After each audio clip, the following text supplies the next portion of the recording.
नमस्कार मंडळी, सगळ्यांचं नवीन व्हिडिओत खूप खूप स्वागत आहे। माहिती आहे बऱ्याच दिवसांनी व्हिडिओ करतोय, पण मी पुन्हा एकदा कोकणात आलेलो आहे।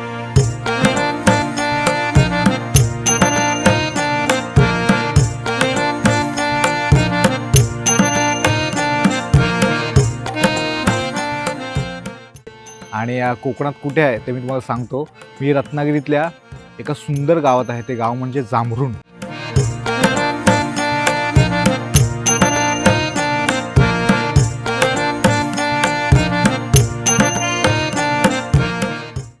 आणि या जांभरुण गावातल्या जांभरुण ट्रेल्स या होमस्टेला मी आलेलो आहे आणि ते 2 दिवस राहणार आहे। आणि खूप सुंदर वाइब आहे इथे, शांतता आहे, छान निसर्ग आहे।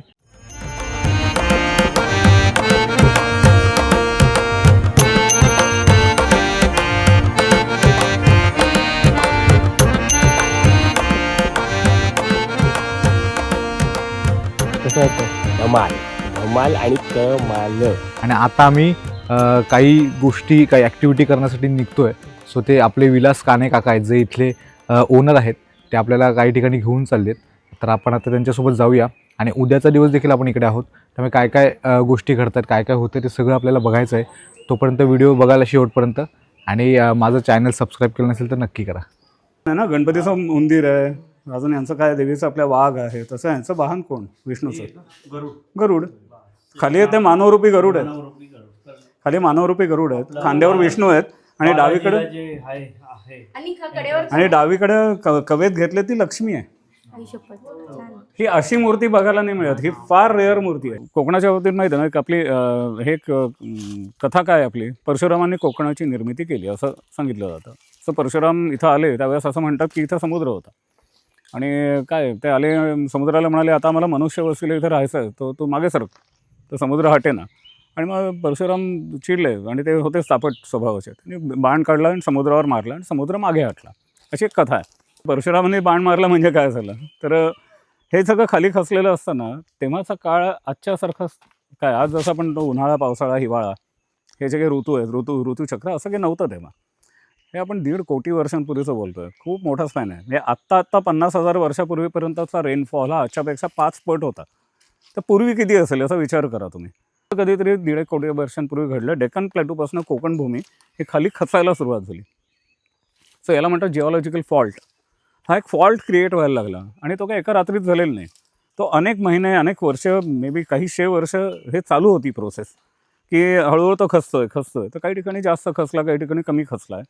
जे पेरिनियल वॉटर स्ट्रीम ही एक वेगळी इकोसिस्टम आहे। रॉकी आउटक्रॉप्स ज्याला म्हणतो आम्ही, ही एक वेगळी इकोसिस्टम आहे। समुद्र किनारा आहे, त्याच्यामध्ये रॉकी एरिया हे आहेत, सँडी बीचेस आहेत, रॉकी बीचेस आहेत, मँग्रोव्ज आहेत, अशा खूप वेगवेगळ्या अगदी दाट जंगल, म्हणजे अगदी एव्हरग्रीन फॉरेस्टपासून डेसिडियस फॉरेस्टपर्यंत, सेमी डेसिडियस फॉरेस्टपर्यंत आणि अगदी अशा शब्द लँडपर्यंत असे वेगवेगळ्या इकोसिस्टम्स कोकणात आहेत। एवढी व्हरायटी एवढ्या छोट्या प्रदेशामध्ये इथं दिसतंय, म्हणून कोकण हा देशापेक्षा वेगळा आहे। आपली पृथ्वीचं आयुष्य माहिती आहे ना, 650 कोटी वर्ष, बरोबर।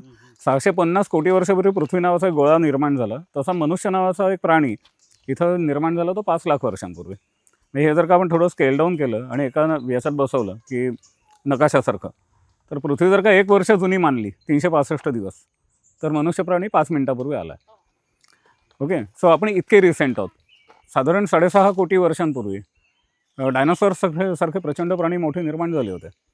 पण हे सगळे नष्ट कशामुळे झालं तर एक फार मोठी उल्का आत्ताची असलेली अमेरिका इथे येऊन आदळली आणि त्याच्यानं काही 1000 अणुस्फोट घडावेत एवढी ऊर्जा बाहेर पडली। त्या धक्क्यामध्ये हे एवढे महाकाय प्राणी सगळे नष्ट झाले। नो कल्चर प्लांटेशन, आंबा, काजू, याच्या पलीकडे तुम्हाला दिसणारच नाही काय। म्हणजे आपण काय केलं की आपण 100-150 वर्षात इथली जे नॅचरल फॉरेस्ट होतं, नॅचरल इकोसिस्टम जी होती, त्याला आपण खूप हार्म पोहोचवलेलं आहे। फक्त त्याच्याबद्दल बोलायचं नाही, कारण त्याच्यावर पोट आहे ना माणसाचं, म्हणजे इथल्या यांचं। पण सगळ्यात जास्त नुकसान हे या प्रकारच्या शेतीने झालं, मोनोकल्चरमुळे। माकडांना एरवी जे जंगलात खायला प्यायला जे काही मिळतं, ती झाडंच आपण शिल्लक ठेवली नाहीत। कोणीतरी काणे येतात पुण्यातून, पैसे असतात, एक 10 एकर जमीन घेतात, सफाट करतात सगळी, आणि त्याच्यानंतर तिथं आंबा लावतात। झाडाला झाड रिप्लेस होतं, ग्रीनरी मेंटेन होते, व्हॉट अबाउट डायव्हर्सिटी, हे प्रॉब्लेम आहे। आणि मग माकडांना काही शिल्लक राहत नाही, मग माकडं आपल्या बागांवर येणार, आंबे खाणार आणि आपण म्हणणार माकडांचा प्रॉब्लेम वाढला।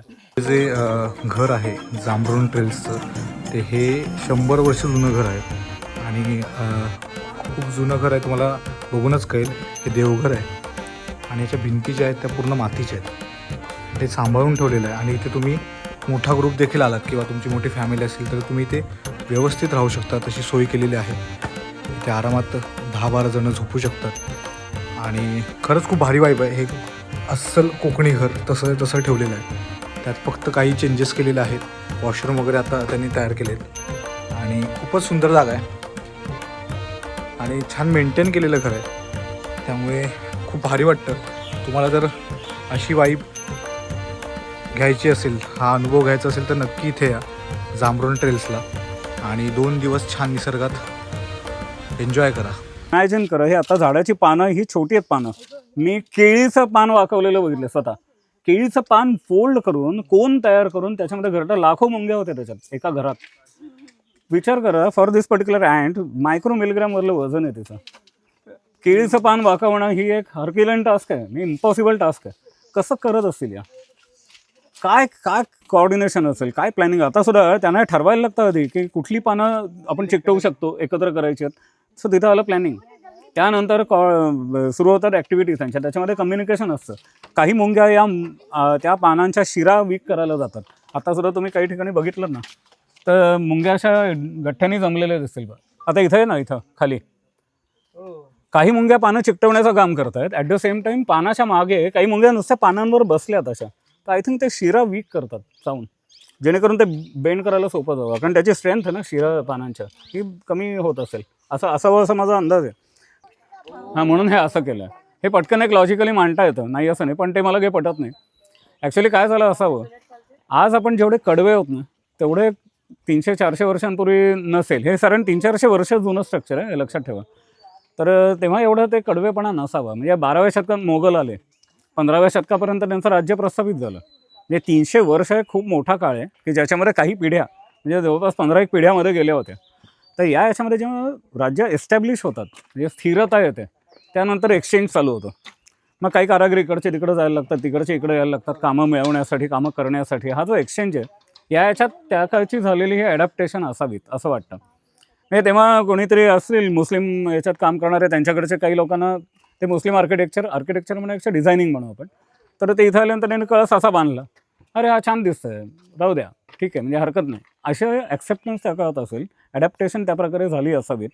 याचं कारण आता अगदी पार रायगडला जर का आपण गेलो तर जगदीश्वराचं मंदिर तेही असंच आहे, तसंही घुमटच आहे. आणि जेव्हा महाराज, ही तर राजधानी आपली, म्हणजे महाराजांनी जेव्हा रायगडवर राज्याभिषेक केला स्वतःचा, तेव्हा सुद्धा जगदीश्वराचं मंदिर पाडलं नाही. हे कळस आहे तसाच ठेवला आहे. हे उगीच पाडापाडी केलेली नाही आणि मग आपला त्रिकोणी वगैरे करायच्या वानकडे त्याने पडलेलं. सो तेव्हाची ॲडॅप्टेशन्स असावीत. 2 विटा जर का अशा लावल्या तर एक मध्ये ठेवली जाते. ती मध्ये का ठेवली जातं? एकावर एक का नाही ठेवत आपण अशा? तर ते तर त्याची ते स्ट्रेंथनिंग होतं त्याचं जास्त, त्या स्ट्रक्चरचं स्ट्रेंथनिंग होतं. So it's all about strengthening the structure. आता ते करताना त्याची अरेंजमेंट, म्हणजे तेव्हाचे असलेले सिव्हिल इंजिनियर्स किती हुशार होते बघा. आणि हुशार म्हणजे नॉलेजेबल होतेच ते. कारण आता ही एक वीट आहे समजा, म्हणजे आत्ता जी आपण वीट वापरतो ना, तिथं पडल्या होत्या 2-3. आत्ताची जी आपण ब्रिक वापरतो ही 9 inch by 11 inch by 16 inch, त्याचं वजन 22 ते 25 किलो आहे. या एका ब्रिकचं वजन किती असेल? ही एवढी मोठी, गेला बाजार 100 किलो 125 किलो वजन आहे एका दगडाचं. आता यांनी रचना कशी केली आहे पहा.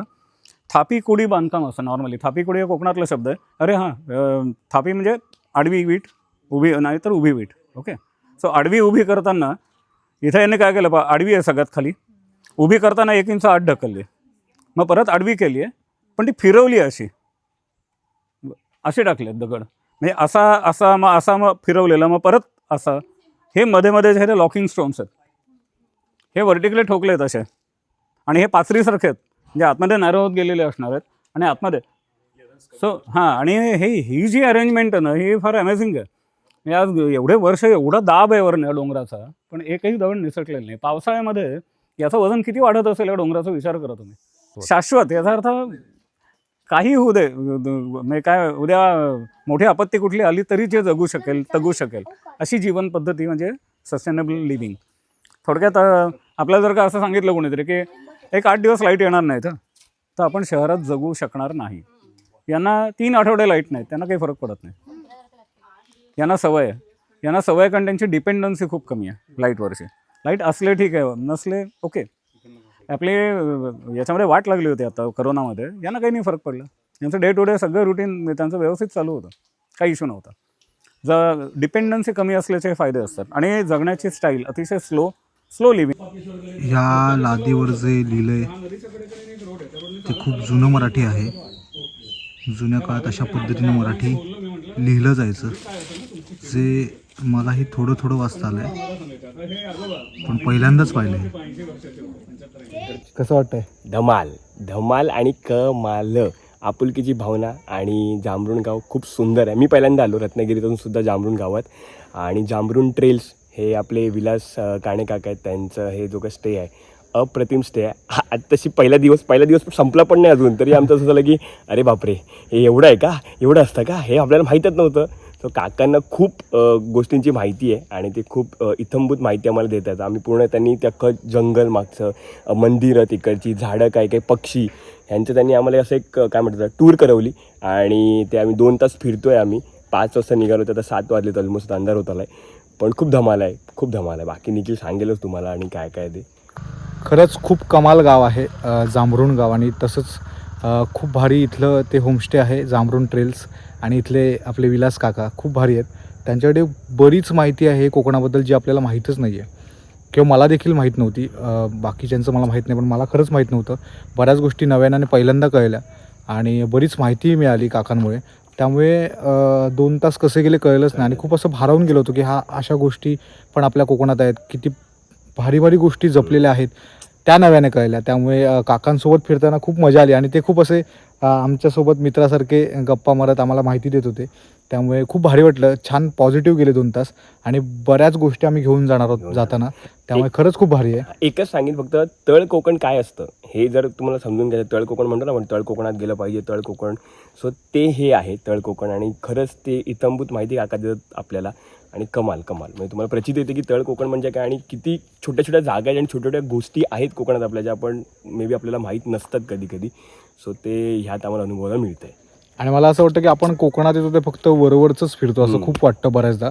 आपण कोकणातून मासे खातो, बीचवर जातो, फिरतो, फोटोज काढतो आणि परत मुंबईला निघून जातो. पण कोर कोकण काय किंवा एकदम प्युअर कोकण काय हे जर तुम्हाला जाणून घ्यायचं असेल ना, तर खरंच नक्कीच या जांभरुण गावात या. आणि या जांभरुण गावातल्या ह्या होमस्टेला भेट द्या. इथे 2 दिवस राहा आणि ह्या काकांसोबत 2 दिवस घालवल्यानंतर तुम्हाला एक वेगळंच कोकण कळेल. आणि तुमचा कोकण या भूमीकडे बघण्याचा पॉईंट ऑफ व्ह्यूज बदलेल. त्यामुळे प्लीज नक्की वेळात वेळ काढून, तुम्हाला जर आवड असेल फिरण्याची, असं सुंदर गाव बघण्याची किंवा सुंदर कोकण जाणून घेण्याची, तर नक्की इथे या.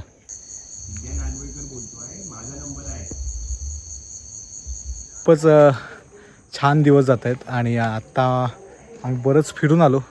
तिथलं काही शूट करता नाही आलं कारण अचानक भयानक प्लॅन झाला होता. सो आता आपण पुन्हा एकदा जांभरुण ट्रेल्सला आलो आहे. आणि आता काका आपल्याला काही डॉक्युमेंटरीज दाखवणार आहेत. सो त्या आता आपल्याला पाहायच्या आहेत आणि त्यांचं डॉक्युमेंटेशन आपल्याला बघायचं आहे. सो आता तिकडेच चाललो आहे. बघूया काय पाहायला मिळतं आपल्याला. चला. मगाशी सांगत होता सगळे व्हिडिओज माझ्याकडे भरपूर होते. 15-20 वर्षांचं माझ्याकडे रेकॉर्डिंग आहे रत्नागिरी नाही काय रादर कोकणातल्या अनेक ठिकाणचं. मी 2005 पासून आजपर्यंत मी डॉक्युमेंटेशन करतोय. Video documentation, photographic documentation. आणि मध्ये एकदा गौतमी, माझी भाची गौतमी आणि त्याच्याली गौतमीच्या डोक्यात काहीतरी आलं बरं का की कोकणावर काहीतरी करूया आपण पुढे. तर मला आता काहीतरी सुचलं म्हणून तिने मला ऑडिओ क्लिप करून पाठवली की इथून सुरुवात, म्हणजे ही ऑडिओ क्लिप आहे, तर मामा तुला काय सुचतंय ते बघ. तर मी तिने क्लिप पाठवल्यावर मला प्रत्येक तिच्या शब्द ओळीमागे मला माझे व्हिडिओ शॉट्स दिसत होते माझ्याकडे ऑलरेडी असलेले. पण मग मी म्हटलं अगं नुसतं ऑडिओ क्लिप नाही, म्हटलं काम करून मी त्याचा व्हिडिओज बनवतो. माझ्याकडे फॉर्च्युनेटली सगळे स्टॉक शॉट्स आहेत. थोडं तर स्टॉक शॉट वापरून एक छोटा व्हिडिओ बनवला आहे. गौतमीचा आवाज आहे आणि तिने तयार केलेली ती स्क्रिप्ट म्हणून. आणि एक 7-8 मिनिटाचं आहे एवढं बोलतो. खूप वेगवेगळे सांगतो ना, खूप वेगवेगळे. पुढे पसरला अथांग दरिया, सखे किनाऱ्यावरती आपण. पुढे पसरला अथांग दरिया, सखे किनाऱ्यावरती आपण. कोर शशीची शुभ्र विलोरी, टाकी निज किरणांची रापण. क्षितिजावर दीपांकित तारू, चाले पश्चिम दिशेस धूसर. ज्योतींचा जणू जथा निघे हा, शोधाया मावळ्याला Bhaskar. Tend the tree rather expertly, and with a sickle tied to a stake, they chop off the bunches of betel nuts, which are caught by their teammates down below in large gunny bags. They have mastered this acrobatic skill by years of practice. And watching this process can leave you simply awestruck. These adventurers go from one treetop to another as if they are merely getting off one car and stepping into another. Sometimes it so happens that once they have climbed to a particular height on one tree, they land on Mother Earth only after all the trees of the plantation have been relieved of all the betel nuts.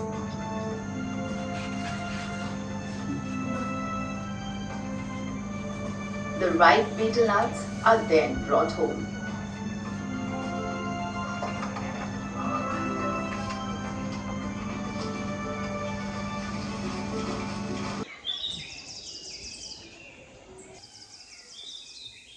सकाळचा नाश्ता, घावणे, चटणी आणि दडपे पोहे. कसं वाटतंय? आहा, कमाल कमाल. सकाळी सकाळी असा नाश्ता कोकणात जेवण म्हणजे मला दिलाच नाही. नमस्कार मंडळी, गेली 2 दिवस आम्ही जांभरुण गावातल्या जांभरुण ट्रेल्स या होमस्टेला राहतो आहे. आणि बऱ्याचदा मी उल्लेख केला व्हिडिओत की आमचे विलास काका काका असे तसे. सो 2 दिवस आम्हाला तसा वेळ मिळाला नव्हता गप्पा मारायला. सो आता मी थोडासा वेळ काढून घेतला आहे त्यांच्याकडून. खरं तर त्यांच्या डोक्यात बरीच कामं सुरू आहेत, आताही बसलेत तरी. पण त्यांना म्हणालो की 5-10 मिनटं द्या, आम्हाला तुमच्याशी बोलायचं आहे. तर आता आपल्यासोबत आहेत विलास काणे काका आणि सुचेता काणे या आपल्यासोबत आहेत. आणि हे दोघंही खरं तर सर्व आहेत या संपूर्ण जांभरुण ट्रेल्स या होमस्टे म्हणण्यापेक्षा मी घरच म्हणेन आमचं. कारण 2 दिवसात आम्ही कधी इथले झालो आणि कधी रुळलो हे कळलंच नाही आम्हाला देखील. हा माझा एक्सपिरियन्स. पण खरंच खूप भारी अनुभूती आहे इथे. तुम्ही जर आलात आणि जर 2च दिवस सांगतो, तुम्ही काकांसोबत आणि काकांसोबत वेळ घालवा आणि ह्यांच्यासोबत फिरा.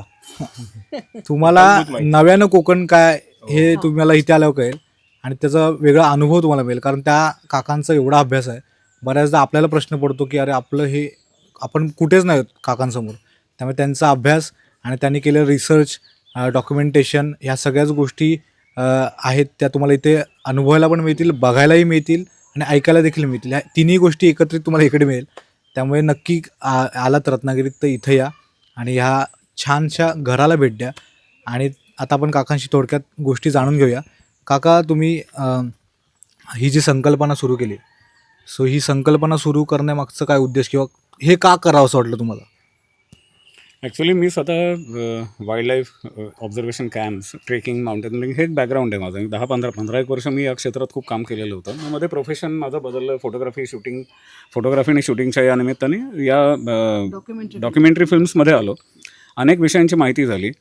आणि हे सगळं करताना कोकणाविषयी तर मला पहिल्यापासून कोकण फारच आवडतं. गेले 25 वर्ष मी स्वतः कोकणाचं डॉक्युमेंटेशन करतो आहे. फोटोग्राफी डॉक्युमेंटेशन, व्हिडिओ डॉक्युमेंटेशन दोन्ही. पहिली फिल्म मी केली 2007 साली. त्याचं नाव होतं life on sea shore, a pleasure hunt असं त्याचं नाव आहे. हे किनाऱ्याने आनंदाच्या शोधात. आता बेसिकली आपण कुठेही जेव्हा ट्रिपला जातो किंवा फिरायला म्हणून जातो त्यावेळेस आपण आनंदासाठीच जातो. आता आनंद मिळवण्याच्या आपापल्या कल्पना असतात. तर मला असं तेव्हा लक्षात आलेलं होतं की लोकांच्या फार मर्यादित कल्पना आहेत आनंद मिळवण्याच्या. म्हणजे काय, समुद्रावर जातील, समुद्रात डुंबतील, मासे खातील. म्हणजे कोकणात आल्यानंतर फार एवढंच करतात लोक की 2 दिवस राहतील, कुठल्या तरी रिसॉर्टमध्ये राहतील आणि समुद्रात डुंबणे, मासे खाणे आणि परत जाणे, बस. कोकण याच्या पलीकडे खूप आहे. म्हणजे आज कोकणाचे एकूण सगळे जर का 5 जिल्ह्यांचा आपण विचार केला तर त्याच्यामध्ये असलेली वैशिष्ट्य ही भौगोलिक वैशिष्ट्य त्याचे असंख्य आहेत. बायोडायव्हर्सिटीच्या दृष्टीने कोकण खूप वेगळं आहे. इतिहास इथला जो आहे तो तर फार खूप मागे जातो. म्हणजे कोकणात पहिला म्हणजे मनुष्य राहायला आल्याची उदाहरणं 1,00,000 वर्षांपूर्वीची आहेत. 1,00,000 वर्षांपूर्वी इथं माणूस आला हे प्रूफ आहे. म्हणजे डेक्कन कॉलेजने केलेला रिसर्च आहे. सो इथपासून असलेला सगळा कोकणाचा इतिहास, तो कोकण भूमी पुन्हा एक वेगळी, देशापासून वेगळी त्याची ओळख असलेली, इथली असलेलं बायोडायव्हर्सिटी हा एक विषय आहे. इथं असलेलं नोन हिस्ट्री ऑफ कोकण म्हणजे 2000 वर्षांचा इथला असलेला व्यापाराचा इतिहास, इथले किल्ले काय नाही आहे कोकणात. आणि हे काहीही न बघता लोक जातात आणि अनुभव न घेता जातात. तर डोक्यात फार पहिल्यापासून होतं की हा एक अनुभव लोकांना द्यायचा आहे आपल्याला. तो कसा द्यायचा? मग एक कुठलं तरी असं आडवाटेवरचं कोकण ही संकल्पना डोक्यात ठेवून आडवाटेवरच्या कोकणात आपण एक छोटंसं युनिट काहीतरी सुरू करावं हे अनेक वर्षांपासून डोक्यात होतं. आणि माझा व्यवसाय actually film making, documentary film making. आम्ही काही पुस्तकं लिहायचो, करायचो, कॉफी टेबल बुक्स केली. पण या सगळ्याबरोबर हे डोक्यात होतंच की या व्यवसायात यायचं आहे. आणि मे बी यावर्षी आलो असतो पण Covid gave me that chance earlier. 5 वर्षांपूर्वी फोटोग्राफी शूटिंग सगळं बंद होतं, तेव्हाच विचार केला की पटकन मग आता स्विच करा. अशाने आम्ही 5 वर्षांपूर्वीच या व्यवसायात आलो. आणि तुम्हाला हे घर कसं सापडलं, म्हणजे हे इथे तुम्ही जी आता प्लेस तयार केली ती जागा मिळणं आणि हे सगळं शोधणं कसं केलं? काय एक म्हण आहे ना, ते like minded people they always come together, अशी एक म्हण आहे. आणि हे खरंच घडतं. म्हणजे मी इथं आलो होतो फिल्मच्या निमित्ताने. डॉक्युमेंटरी या गावावरची डॉक्युमेंटरी आम्ही बनवली. इथे माझ्या एका मित्राचं ऑलरेडी इथे एक युनिट, नाही 2 खोल्या बांधलेल्या असं एक युनिट होतं. आणि मला तो म्हणत होता सारखा कोकणात येतो आमचं जांभरूण का बघायला येऊन जा. म्हणून मी आपलं जांभरूण बघायला म्हणून आलो. तर मी इथं मग माझा ड्रोनच फ्लाय केला, कारण इतकी अप्रतिम जागा होती. सगळं ड्रोन शूट घेतलं, ग्राउंड लेवल शूट केलं. पहिली फिल्म जांभरूणवरची 2018 साली 18-19 साली आम्ही बनवली. ते पहिलं गावाचं पहिलं डॉक्युमेंटेशन होतं, व्हिडिओ डॉक्युमेंटेशन. कोणी आजपर्यंत जांभरूणवर तोपर्यंत काही केलेलं नव्हतं. तो विषय संपला माझा तिथं. आणि त्याच्यानंतरही मी काही लगेच जांभरूणमध्येच येणं असं काही प्लॅनही नव्हतं. पण कोविड आल्यानंतर मग आम्ही ठरवलं की चला का जांभरूण नुकतंच आपण कव्हर केलेलं, आपण इथं सुरुवात करू. तशी जांभरूणसारखी मला अजून एक 100 ठिकाणं माहिती आहेत कोकणातली, ज्या ठिकाणी अशा प्रकारचं पोटेन्शियल आहे. पण म्हटलं सुरुवात जांभरूणनी करू. याचा तुम्ही 100 ठिकाणी करणार याच्यातला भाग नाही, हे शक्य पण नाही आहे. पण जर का त्या गावातले कोणी आले बघायला तर मी त्यांना गाईड नक्की करेन की तुम्ही तुमच्या गावात हे सुरू करा असं. आणि काकू बोला शितूत काका जे आहेत तिथले आमचे भालचंद्र शितूत, तर त्यांनी हे कोकणी घर पुण्यात मुंबईत राहून सुद्धा अतिशय प्रेमाने सांभाळलेलं आहे. जवळपास 100 ते 125 वर्ष जुनं घर आहे. आपण कोकणात अनेक घरं बघतो की पडझड झालेली असते, कोणी बघणारं नसतं, वाली नसतो त्याला. पण त्यांच्या घरातल्या सर्व मुंजी आणि बारशी या घरात ते करतात, अनेक पिढ्यांची झालेली आहेत. आणि हे आम्हाला खूप कौतुकास्पद वाटलं. आणि जेव्हा आम्ही पहिल्यांदा घर बघायला आलो तेव्हा ते जसं काही राहतं घर असावं अशा तऱ्हेने सारवण झालेलं होतं, शाकारलेलं, छान सगळं व्यवस्थित मेंटेन घर होतं. तर त्या काकांनाही आमचे वाईब्स कदाचित कळले असतील. सुंदर बाग आहे आजूबाजूला, आगर छान मेंटेन्ड आहे. काकांचं प्रेम आहे या जागेवरती. अशी लोक दुर्मिळ असतात, त्याच्यामुळे आमचं जुळण्याचं ते एक कारण असेल. आणि मी नक्कीच यात नमूद करू इच्छितो की ना, काकांची तळमळच एवढी आहे ना कोकणाला घेऊन आणि या जागेबद्दल घेऊन. त्यात ते कोणी, म्हणजे आम्ही पण असं झालं की काका तुम्हाला मदत लागली तर सांगा. आता जसं तुम्ही तर बोललात की 100 काय, आम्ही बोलतो अजून 200-300 खूप होऊ देत. आणि जर तुम्हाला खरंच कुठे मदत लागली तर आम्हाला सांगा, आम्ही नक्की वेळ काढून मदतीला येऊ. आणि सगळ्यात महत्त्वाची गोष्ट म्हणजे काकू, मला तुम्हाला विचारायचं की तुमची जी साथ लाभली आहे, आम्ही जी 2 दिवसात काकींची साथ बघितली काकांनी लाभलेली, बापरे. म्हणजे काका कुठे कमी म्हणले की काकी लगेच मी आहे थांबा. आणि मग काकांना पण सांभाळलं. आम्ही फिरायला गेलेलो तेव्हा काकांना दम लागला, काका येऊन बसले, मग काकू सगळ्या सांभाळत होत्या. सो हे जे तुमच्याकडे ट्युनिंग आहे ना ते खूप सुंदर आहे. आणि त्यामुळे तुम्हाला काकू किती मजा येते मला हे ऐकून घ्यायचं की हे सगळं करताना काका तर आहेतच पॅशनेट, आम्हाला ते कळलंच आणि बघितलं, पण तुम्ही पण तेवढ्याच ताकदीने त्यांना तुम्ही ते साथ देता. तर त्याचं काय गणित आहे आणि ती एनर्जी आणि कुठून तुम्हाला येते? मला ह्याच्यासाठी वेगळं फुटेज मला तुम्ही द्याल अशी खात्री आहे मला. नाही, साथ वगैरे तुम्ही म्हणताय, कौतुक छानच वाटतं ऐकायला सगळं, तो भाग नाही. आमच्या दोघांची आवड कोकण ही पहिल्यापासून राहिलेली आहे. कोकणात खूप इतक्या ठिकाणी फिरलेलो आहोत ना, मुळात कोकणी माणसांची कनेक्टही आमचा छान आहे. आणि डॉक्युमेंटरी फिल्म मेकिंगच्या माध्यमातून जेव्हा फिरलेलो आहोत तेव्हा कोकण सोडून आपल्याला जायचं नाही आहे at the age of retirement, हे आमच्या डोक्यात नक्की होतं. म्हणजे हा व्यवसाय करू किंवा काय हा असा प्लॅन नव्हता, पण कोकणात काहीतरी आम्हाला घर तरी घ्यायचं होतं, राहायचं तरी होतं, हे सगळं होतं. दुसरं म्हणजे हॉस्पिटॅलिटी मॅनेजमेंटमध्ये जेव्हा आपण असतो, आदरातिथ्य जेव्हा आपल्याला करायला लागतं. मुळात आमची फॅमिली खूप मोठी आहे. आमच्या घरातलेच एखाद्या कार्यामध्ये 200 जण घरातलीच असतात. त्यामुळे तिथे आदरातिथ्य करताना किती झटायला लागतं, एखाद्या बाईचा रोल त्याच्यात काय असतो हे मला पूर्णपणे माहिती होतं. आणि काकांनी मला इनडायरेक्ट ट्रेनिंग असं की ते कायम बाहेरच असायचे, सगळं मीच बघत आलेली आहे. त्याच्यामुळे आय वॉज प्रिटी शुअर की मला इथे येऊन बघायलाच लागणार आहे. हां, ते झालं. दुसरं म्हणजे इथे सगळा आमचा लेडीज स्टाफ आहे. तर आमच्या दोघांच्याही डोक्यामध्ये हे कायम होतं की लेडीज किंवा वुमन एम्पॉवरमेंट इथे आपण करायची. त्यानंतर रुरल डेव्हलपमेंटच्या दृष्टिकोनातनं त्या लोकांना जनरेट झाला काही व्यवसाय तर तेही होतं. त्यामुळे माझा प्रेझेन्स इथे असणं गरजेचं होतं. लेडीज कस्टमर आमच्याकडे भरपूर असतात, गेस्ट येतात, तर मी इथे असले की that is more comfortable for them. छोटी मुलं असतात आणि जेवणा खाण्याची चव सेट करणे, स्वच्छता, साफसफाई, बायकांना ट्रेनिंग करणे, याच्यासाठी मी इथे जे आले मग कोकण आवडीचं होतंच. म्हणजे मला इथे रेंज नाही, मला नंतर इथे मित्रमंडळी नाही, सोशल सर्कल नाही, असं काही फारसं जाणवत नाही. आणि कनेक्ट छान आहे इथला, काही प्रश्नच नाही. मी थोडंसं याच्यात ॲड ऑन असं करेन की मुळात आम्ही जे प्रोजेक्ट्स आत्तापर्यंत केले, मग ते फिल्म मेकिंगचे प्रोजेक्ट्स असतील, पुस्तकं असतील, या सगळ्या याच्यामध्ये हिची साथ आहेच आहे. म्हणजे बॅकग्राऊंड रिसर्च नावाची गोष्ट असते कुठल्याही प्रोजेक्टला. बॅकग्राऊंड रिसर्च आणि लिखाण हे सगळं ही सांभाळायची बरंचसं त्याच्यातला पार्ट. आणि बाकी मग ऑन फील्ड जाऊन सगळं शूटिंग करणं, ते नंतर एडिट करणं किंवा अजून पुस्तकं असेल तर त्याचं डिझायनिंग करणं वगैरे हे सगळं मी सांभाळायचं. त्यामुळे गेले 25-30 वर्ष जे काही प्रोजेक्ट्स केले त्याच्यामध्ये कंटिन्युअसली आम्ही होतोच. आणि याचा काय म्हणतात याचा ॲडव्हान्टेज असं मिळालं की अनेक विषयांवर काम करायला मिळालेलं होतं या फिल्म मेकिंगच्या निमित्ताने, डॉक्युमेंटरीच्या निमित्ताने. त्यामुळे इथं आल्यानंतर ओके आपण काही वेगळं करतो असं वाटलं नाही. एकतर जे काही मी त्याला नॉलेज म्हणत नाही ॲक्च्युली, मगाशी तुम्ही म्हणाला खूप नॉलेजेबल पर्सन आहे. मी नॉलेजेबल नाही मानत स्वतःला, पण इन्फॉर्मेशन बेस्ड खूप आहे. नॉलेज कोणाचं तरी आहे, ज्यांनी इथं काम केलं आहे ऑलरेडी, ज्यांनी रिसर्च केलेलं आहे ते नॉलेजेबल आहेत. मी काय असा फार रिसर्च केलेलं नाही, पण मी डॉक्युमेंटेशन खूप केलं आणि त्याच्यामुळे खूप सारी इन्फॉर्मेशन माझ्याकडे वेगवेगळ्या विषयांवरची जमा आहे. आणि मग ती इन्फॉर्मेशन प्रॉपर वेळेला प्रॉपर ठिकाणी फक्त ती पास ऑन करणं हे मात्र स्किल आमच्यामध्ये आहे. एक फिल्म मेकर असल्यामुळे स्टोरी टेलिंग हा एक विषय आहे अनेक वर्ष, आणि त्याच्यामुळे ते सांगता येतं आणि मग त्याला काही फारसं लागत नाही. कोणी बसलं समोर विषयाला सुरुवात करताना कुठून तरी सुरुवात होते, पण ते पटकन सगळे इंटिग्रेट करून तर मग त्या ठिकाणी मांडता येतं. हे मात्र गेल्या अनेक वर्षांची ती एक प्रॅक्टिस आहे, म्हणून ते मी जमतं. निखिलला थोडं कौतुक करेन की तू हा विषय काढल्यामुळे माझं काकाने कौतुक केलेलं आहे. तो थँक्स टू यू. तुला गिफ्ट द्यायचं ठरलेलंच आहे माझं. काका मला एक एक असा प्रश्न विचारायचा की आता ना बरीचशी तरुण आहेत किंवा बरीच अशी लोक आहेत ज्यांना ना गावी यायचं आहे, काहीतरी करायचं आहे, पण त्यांना कळत नाही की मी कसं केलं पाहिजे, सुरुवात कशी केली पाहिजे, किंवा मला इथे कसा रोजगार उपलब्ध होईल, किंवा मला प्रत्येकाला वाटतं की आपण पर्यावरण जपलं पाहिजे किंवा आपण काहीतरी आपल्याकडनं केलं पाहिजे. ते करायची इच्छा खूप लोकांमध्ये आहे, पण त्यांना सूर नाही सापडतो किंवा त्यांना काही कळत नाही की काय गाईडलाईन पाहिजे किंवा मी कसं तिथे पोचलं पाहिजे. तर त्यासाठी तुम्ही बेसिक काय सांगाल तशा तरुणांना किंवा लोकांना? मला पटकन आता 2-3 गोष्टी महत्त्वाच्या वाटतात त्याच्यात. एक तर इथली जी मुलं बाहेर गेलेली आहेत कोकणातली, त्यांना इथं परत येण्यासाठी काही प्रॉब्लेमच नाही, त्यांची घरच इथं आहेत. त्यांनी हा विषय समजून घेण्याची गरज आहे की भले 12वी पर्यंत कशी शिकतात. बरीचशी मुलं मी बघितली 12वी शिकतात, ग्रॅज्युएशनपर्यंत फार थोडी जातात, पण लगेच मुंबईमध्ये कुठेतरी जॉब मिळतो, एखाद्या हॉटेलमध्ये असेल, कुठेतरी पंपावर असेल किंवा कुठलाही जॉब, रंगकामाच्या याच्यात, पेंटिंगच्या याच्यात, जे थोडेसे अनस्किल्ड जॉब आहेत याच्यामध्ये पटकन ॲब्सॉर्ब होतात. 1,800-1,000 रुपये दिवसाचे मिळायला लागतात आणि मग मुलांना वाटतं की आपण कमवायला लागलो. त्यांच्या हे नाही लक्षात येत की शहरामध्ये राहून 30,000 कमवणं आणि इथं राहून 10,000 कमवणं, याच्यात इथं राहून 10,000 कमवलेले सगळे बाजूला पडतील. शहरात 30 कमवले तरी सगळे बाजूला नाही पडणार आहे, त्यांच्या लक्षात येत नाही.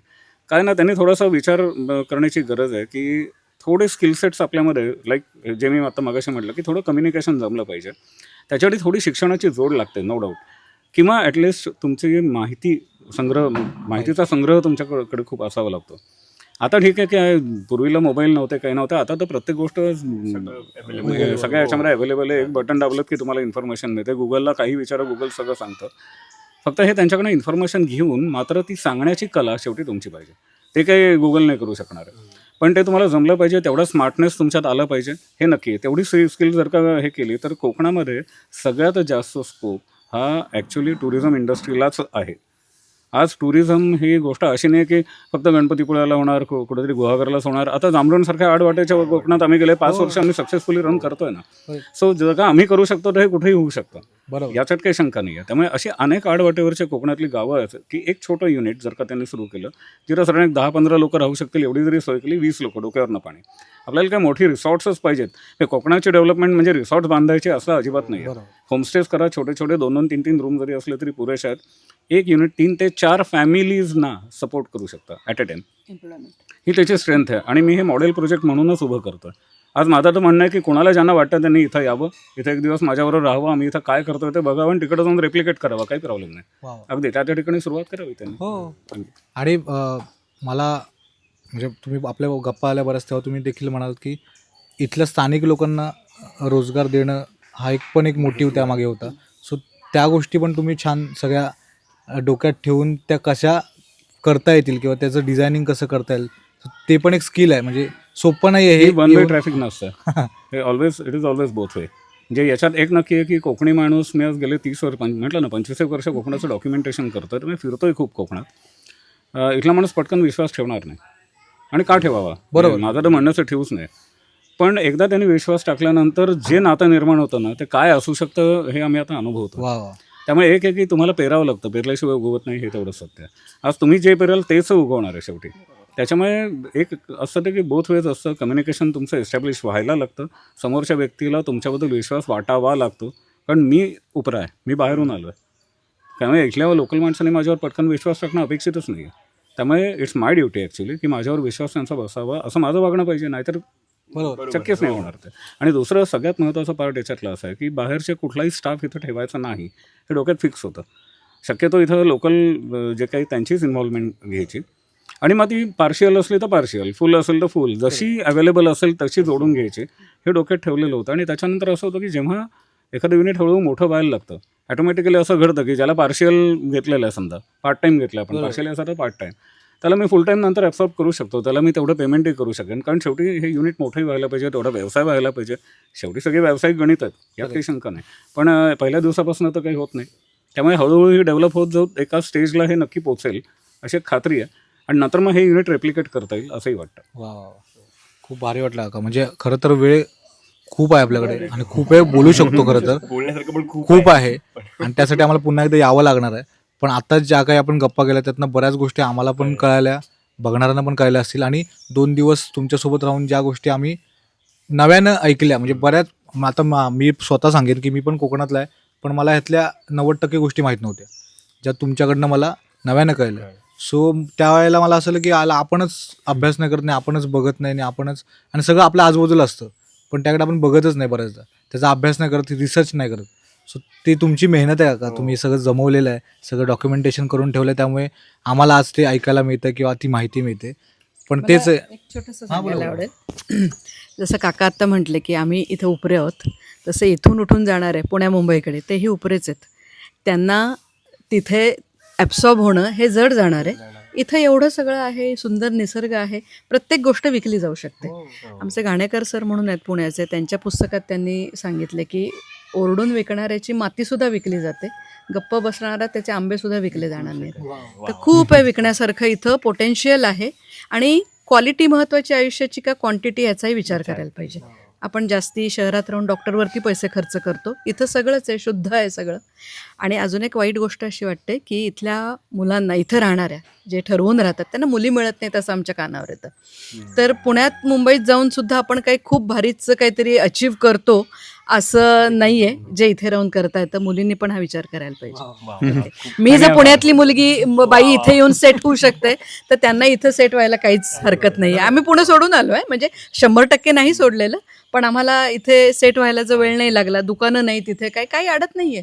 त्याच्यामुळे कधीतरी त्यांनाही विचार करायला लागेल असं वाटतंय. चांगला मुद्दा वाटला. नाही, कारण याच्यामध्ये मी म्हटलं ना की एक सगळ्यात महत्त्वाचं असतं की आधी ठरवायला लागतं. मुळात प्रेम पाहिजे. काय आहे, दुर्दैवानं पिकतं ते विकत नाही, अशी एक काहीतरी म्हण आहे. मी इथं जेव्हा आम्ही आलो जांभरूणमध्ये, तर इथल्या लोकांना प्रश्न पडला होता, काय आपल्या जांभरूणमध्ये काय करतात काणे काका येऊन, असे सगळ्यांना प्रश्न पडले होते. कसं असं एखाद्या गोष्टीचं सौंदर्य हे तुम्ही जेवढी त्याला डायमेन्शन्स द्याल ना तेवढं. मी कायम एक उदाहरण देतो की एखाद्या खाणीतनं निघालेला दगड, याला जेव्हा अनेक पैलू पडतात तेव्हा त्याला हिरा म्हणतात. पण ते पैलू पाडण्याचं काम कोणाचं तरी आहे ना, त्याच्याशिवाय त्याची किंमत वाढत नाही. असंच आहे हे. आज कुठलंही ठिकाण तुम्हाला जर का लोकांसमोर आणायचं असेल ना, त्याची किती डायमेन्शन्स तुम्ही ओपन करून द्याल तेवढं त्या जागेचं सौंदर्य वाढणार आहे आणि ऑटोमॅटिकली ती लोकांपर्यंत पोहोचणार आहे. असं खरंच खूप भारी वाटलं. मला तर वाटतं ह्या गप्पा अशाच चालू राहाव्या, थांबू नये. पण शेवटी कुठेतरी थांबावं लागतं, कारण आम्हाला पण निघायचं आहे. खरं तर इच्छा नाही आहे, पण तुम्ही म्हणालात तसं येणं जाणं होणारच आहे. पण खूप भारी वाटलं. 2 दिवस आम्ही तुमच्या मुलासारखंच इथे राहत होतो. का आमचा काही त्रास झाला असेल तर माफ करा, पण आम्ही धमाल केली. आणि खरंच खूप सुंदर संकल्पना आणि सुंदर जागा आहे. खरंच तुम्हाला जर खरंच आवड असेल तर नक्की या इथे. 2 दिवस छान राहा. इथे निसर्ग खूप भारी आहे. इथे मला तर वाटतं तुम्ही पावसात या, पावसात खूप कमाल निसर्ग तुम्हाला बघायला मिळेल. आणि इथे खूप छान शेती देखील आहे मागे. त्यामुळे कधी आलात, तुम्हाला फिरण्याची आवड असेल, रत्नागिरीत असाल तर अगदीच जवळ आहे जांभरूण. आणि हे मला देखील सोशल मीडियावरतीच सापडलं, आणि मग त्यानंतर मी ठरवलं की इथं जायचं. आणि आम्ही खूप पटकन प्लॅन केला आणि आम्ही काकांना कनेक्ट केलं आणि आम्ही इथं आलो. आणि खरंच खूप भारी गेले 2 दिवस. आणि 2 दिवसात जी एनर्जी मिळाली काकूंकडनं आणि निसर्गाकडनं, ती खूप भारी आहे. त्याच एनर्जीने पुढे जाऊन आम्ही अजून काय काय करू. अशा बऱ्याच लोकांना अजून भेटायचं आहे. तुर्तास इथं थांबतो. थँक्यू सो मच काका. 2 दिवस तुमच्यामुळे खूप भारी गेले. आणि तुम्ही ज्या पद्धतीनं आमचं आदरातिथ्य केलं, असं आईसारखं गोड जेवण आम्हाला पुण्यात येऊन हे घे ते घे. वगैरे बापरे. काकांचं सतत की अरे कुठे आहात तुम्ही, तू तुमचा जे फोन नाही हास्य लागणार. जत्रेतनं आम्हाला देतोस ना त्याच्यावरती आपण वेगळा पॉडकास्ट करू. मी फक्त तुझ्याबद्दल बोलेन, तुमच्या टीम बद्दल बोलेन. नक्की नक्की नक्की. पण नाही, खरंच खूप भारी. मी थँक्यू नाही म्हणणार कारण आम्ही येत राहणार, त्यामुळे थँक्यू बोलून मला हे संपवायचं नाही आहे. त्यामुळे पुढे देखील आम्ही येऊ, तेव्हा देखील आपण अशीच धमाल करूया. नक्की नक्की. येस. Bye bye.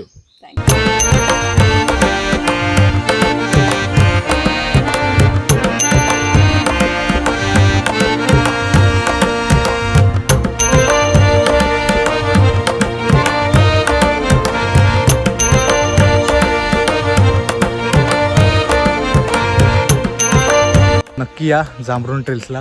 आता मी निघतो मुंबईसाठी. भेटूया पुढच्या व्हिडिओत आणि तोपर्यंत व्हिडिओ नक्की बघा, लाईक करा आणि जर माझं चॅनल सबस्क्राईब केलं नसेल तर नक्की करा. Bye bye.